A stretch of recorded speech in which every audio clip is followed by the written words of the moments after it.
ថ្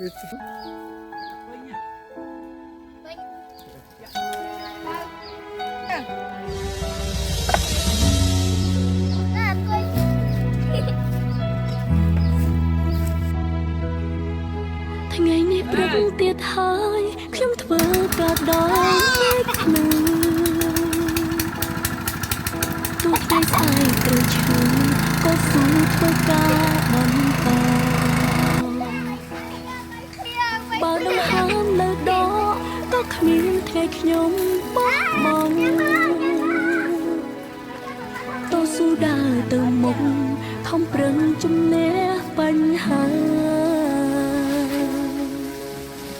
ដែលកាត់ឡើងមិនដឹងចប់នៅពេលណា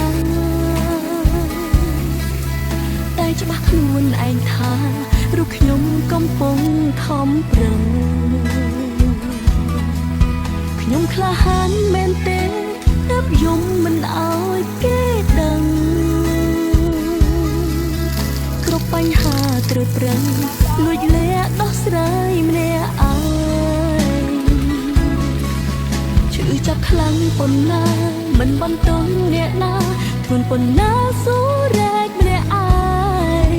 ទោះប្រឹងទាំងទឹកភ្នែក